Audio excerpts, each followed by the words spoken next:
I'm off to morning knitting in town. I haven't been for a long time because the other ladies have wanted a break over the summer. And we're meeting somewhere different. We're actually going to the library. There's a cafe there. So I'm just going to pop along for a little bit, but I thought I'd walk into town, which is about 3 miles, wearing my poncho. Look at that sky. It's glorious, but there's a real nip in the air. Anyway, I'll take a little bit of footage in the cafe of what I'm doing, and I'll catch up with you when I get home. We're going to talk today about the weirdest thing you've ever knit in your life. So come back later.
Wherever you are in the world. I am back from my morning knitting, and what a fabulous morning I have had.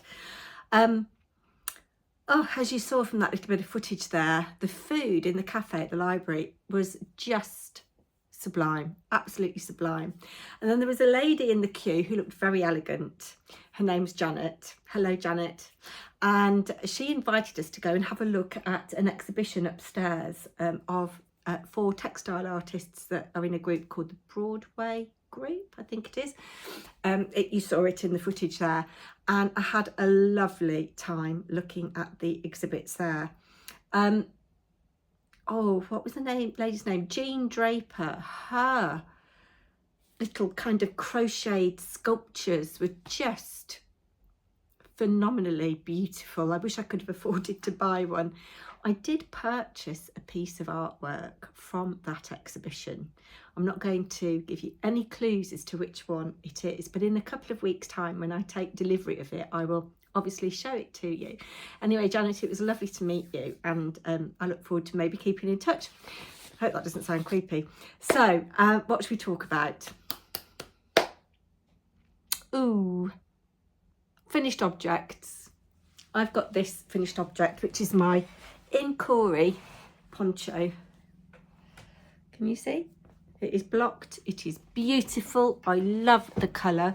I'm wearing it on the angle like this so that you've got the point at the bottom, but you can actually swizz it round so that the shaping lines up on the shoulders like so, and you get the straight edge there and more of a waterfall at the sides.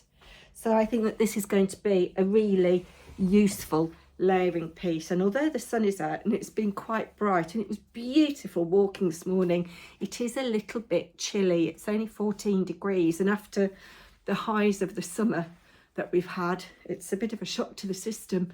We had somebody deliver some gravel of all things the other day. Just sorting myself out because I think I prefer it on the angle like that, on the diagonal. Yes. We had some gravel delivered, and the bloke lived halfway between Daventry and Northampton, or somewhere thereabouts, not terribly far from us. And this was this Monday? I do believe it was. And he said that he'd had to scrape ice off the windscreen of his vehicle. Anyway, I have lots of little whips to show you today before I crack on and tell you about some of the strange things that I have found to knit. And I would like it if you commented down below the strangest thing that you have ever knit or crochet. Before I do that, let me just show you a couple of things actually. You remember that I took part in the rugby yarn bombing event in the summer. Everybody that commented in the guest book, the visitors book, which their favourite exhibit was, got a badge. And my great nieces both said that their favourite one was Tweedledum and Tweedledee. So they've both got one of these badges that I need to post to them. And I put pig because that was my favourite, because I did it. Pig's down here. And thank you. I think it was Purple Nana gave me some tips on what I could do to sort the eyes out on this. So I might have a go at that.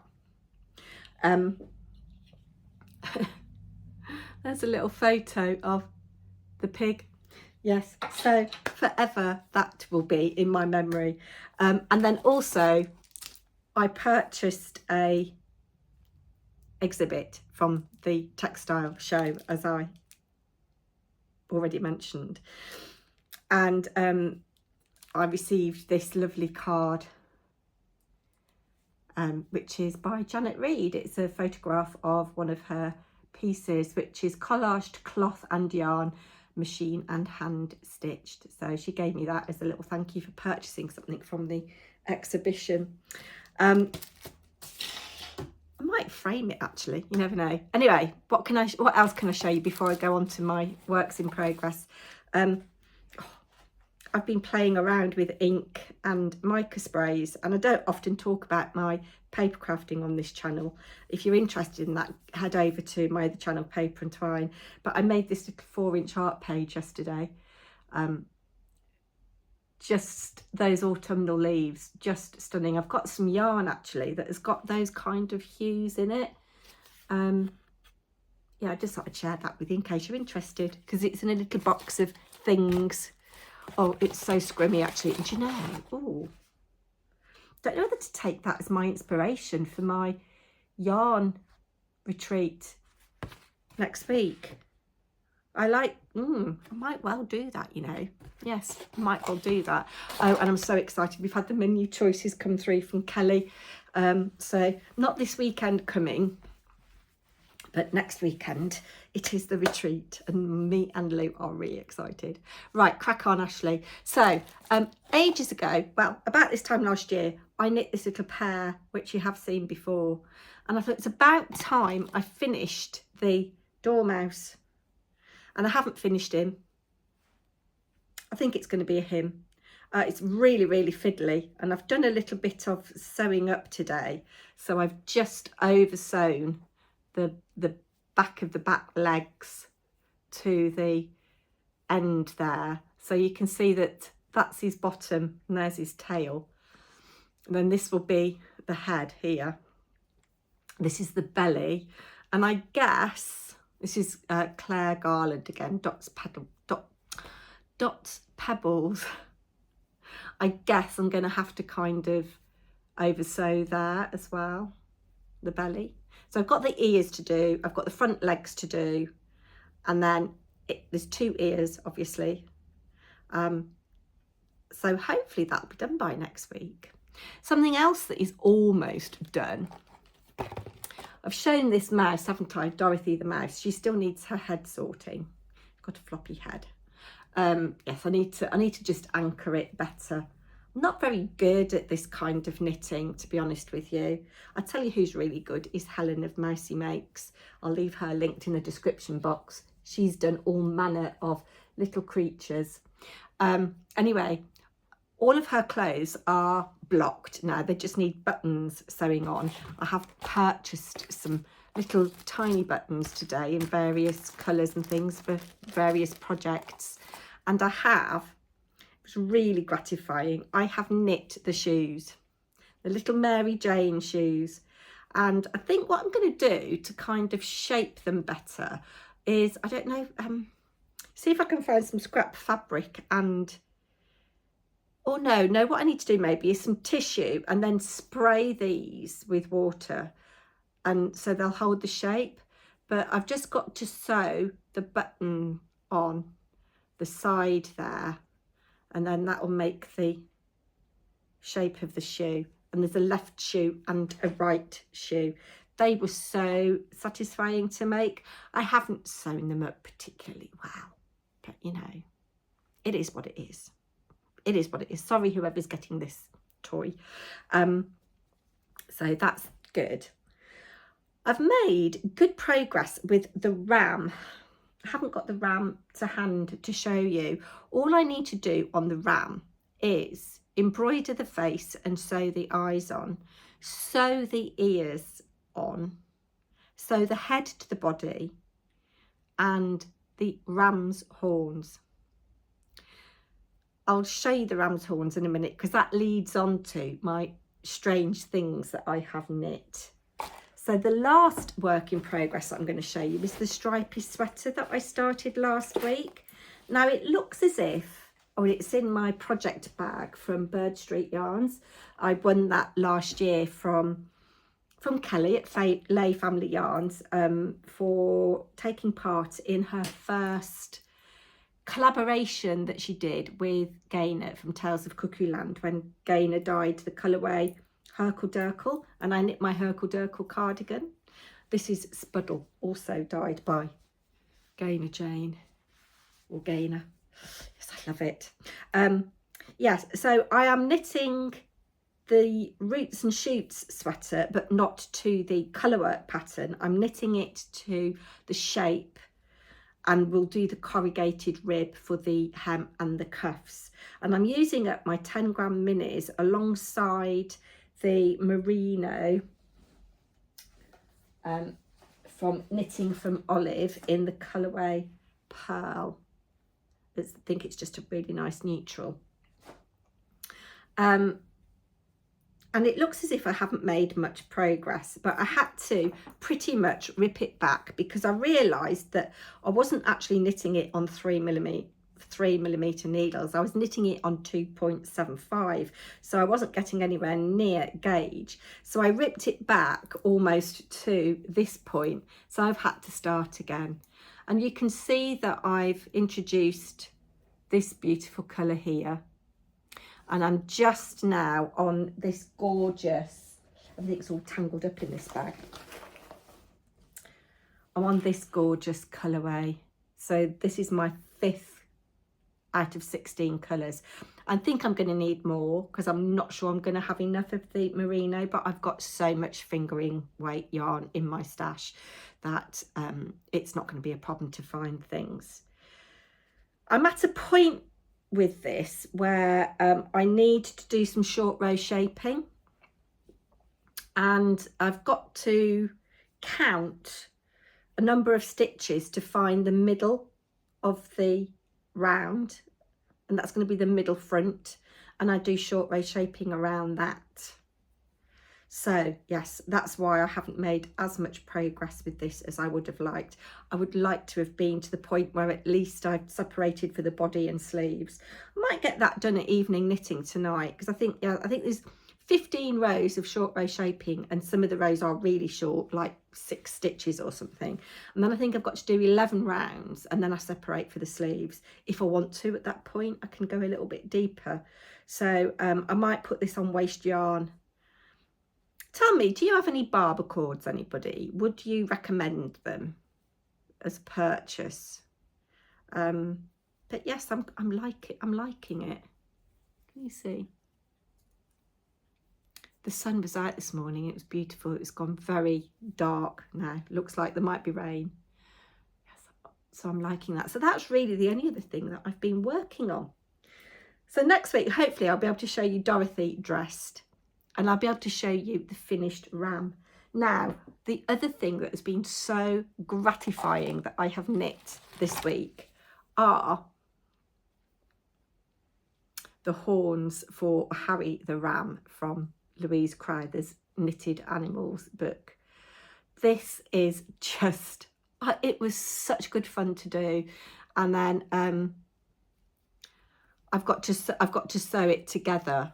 So this is one that I have sewn together and lightly stuffed, and it's just lovely. And that shape, I thought, prawn, that looks like a prawn. So it got me thinking, I wonder if there is a pattern for a knitted prawn. And oh, let me show you the dormouse. Actually, the dormouse on the pear. It's all over the place today, I'm so sorry. Yes, I couldn't get this goldenrod colour, which would have been lovely, so hence I'm doing it in that kind of mousy brown colour. Yes, where's my list? Where's my list with my patterns on? So yeah, so is there such a thing as a knitted prawn? And yes, there is. So I'll insert pictures, but Purchasing Prawns or Shrimp by Tatiana Gregorian. I hope I've pronounced that right. I'll insert a picture here, actually. I'll do it this side. Over me sunflowers. Aren't they glorious? Hubby bought me those the other day. That is the princely sum of $1 or 77 pence. And I think you could do that in any gauge. And I love the fact that there is a little lime or lemon wedge with it as well. And the little contrast colour and the little beady eyes are just, it's so cute. Absolutely adorable. And then it got me thinking, well, food. There are lots and lots of food patterns. And I remember from my youth, did anybody else have Jackie magazine? So in this Jackie annual, there is a pattern for... what page was it? A hat and a bag. I should have sorted it, shouldn't I?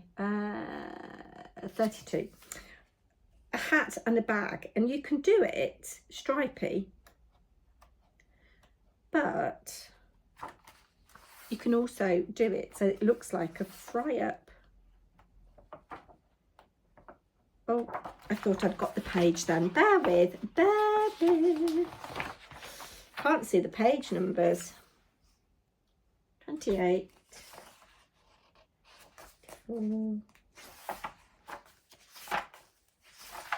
There we go. Has anybody, come on, own up, has anybody knit that? So you've got a fried egg and a sausage, and there's some chips, and there's some peas. Hilarious. But there's also this pattern, which is also called fry up bag, and that's in a way back archive, which you can get on Ravelry, so I'll leave the link to that as well. And then this next pattern, which is still number 2, of fried egg pincushion. Now sadly it doesn't look as if there is a pattern available for this. Oh, there is. It's in Spanish, however, but that is $1.50 or £1.16. And I really like the look of that egg, actually. It got me thinking, if you can do a fry up with sausage, bacon, egg, chips and peas, can you knit a ketchup bottle? I scoured Ravelry, not a single pattern for a Heinz ketchup bottle, which surprised me actually. And I also thought it might be like an iconic motif on a sweater, but no, couldn't see anything. Brings me on to number 3. At this point, I was just looking around and looking at objects. I thought light switch. Well, there's not a knitted pattern for a light switch, but there is a pattern for a light switch cover. And this is by Lee and Meredith, and it's in worsted weight, and it's $3 or £2.32. Just bear with a minute. Oh, sorry about that. I had to have a slurp of water. Yes. After that mocha and that lovely snack, which was my brunch, and I won't need anything to eat until tonight. Yes, I was very thirsty and I thought, just stick with the water, girl. Anyway, where were we? That was the light bulb by Valia Botenko. No, it wasn't, sorry. Light Switch by Lee Meredith, worsted weight, $3, £2.32, which leads me on to number 4, which is the light bulb by Valia Butenko, and that's in a fingering weight yarn. Here's a picture of it here. How cute is that? You could have a whole raft of them in different colours, and that pattern is £3.50 or $3.50 or £2.70. Knit yourself a light bulb. Then I was just browsing and this came up, and I really like this. If you've got any book lovers in your friends or family group, this book lover bag by Lisa Hannah Fox would be the way to go. And it's a worsted weight pattern, and that's $6.99 or round about £5.40. I love the contrast of this. It uses a double knitting technique, which I've never really done before, but it looks as if it would make a really sturdy bag. And it got me thinking, actually, if you did it in appropriate yarn, you could felt it so that it was even sturdier. The black and white gives a lovely contrast, but I'm sure you could play around with colour on that one. Then I was saying to hubby, come on, come up with objects. And he said dice.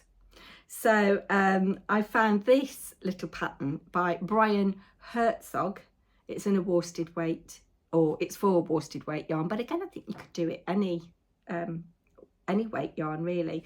And that pattern happens to be free. I think, wouldn't it be fun to do a knitted game with dice? So I don't know, something like Monopoly.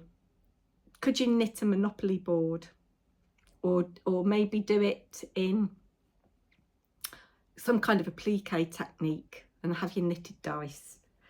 I don't know why that came into my head, but anyway. And then as I was on my tablet, I thought, I wonder if there's a pattern for a computer. And I found this little tiny laptop pattern, which is also free, and that's by Sarah Lindsay. And I think you could do it in any weight yarn. Wouldn't it be cute to do it in fingering weight and have a little tiny handheld device? That I just think that would be so adorable. And then another thing that came into my mind was frisbee. I was just coming up with words, just coming up with objects, and this isn't a frisbee as such. I typed in frisbee into Ravelry and it came up with this indoor flyer pattern. And it's by Audrey Boucher. I can't say her name. I'll leave it in the description box. And it's again a worsted weight pattern, and it's $2 or around £1.55. This would be cute for kids, wouldn't it? And again, do it in bright colours. Imagine doing it in neon. And you wouldn't mind them playing inside with it, because it probably, if it hit something, it wouldn't break it, would it? So I thought that was quite good fun, quite cute. And then number 9, as we are coming up to Christmas and I'd done a lot of food, I thought, what about Brussels sprouts And there's this little Brussels sprouts pattern here by Amanda Berry, and it's actually a free pattern. So you could knit a whole bag of sprouts for people in your family who love sprouts, and it calls for a DK weight yarn. But again, I think you could do it in any gauge. I think, again, fingering weight with a nice little variegated green yarn would be quite nice, wouldn't it? And then finally, apologies, I don't want to offend anybody, but I said to my husband, come on. And being a man, he came up with the inevitable. I'm going to whisper it. If you're sensitive, look away now, cover your ears. He said, cock and balls. I mean, the man is nearly 62. Is he a child? So yes, of course, I went to the adult only section, or adult content, on Ravelry, and found this, which is by Knitted Nonsense, and it's available on Etsy for the princely sum of £4.80. And then browsing, I saw this lovely sock pattern. I would have liked to have knit that for my husband actually, but sadly it's no longer available. So that is my little roundup of strange things to knit. Do comment down below, what strange things have you knit or crocheted or stitched? And I'll be back next week with another episode. So this is episode 3 of Woolly Wednesday, done and dusted. Please do like. Thank you so much for your lovely comments last week. Do engage in comments. I value everybody's support so much. I'll be back next week. Take care. Bye now.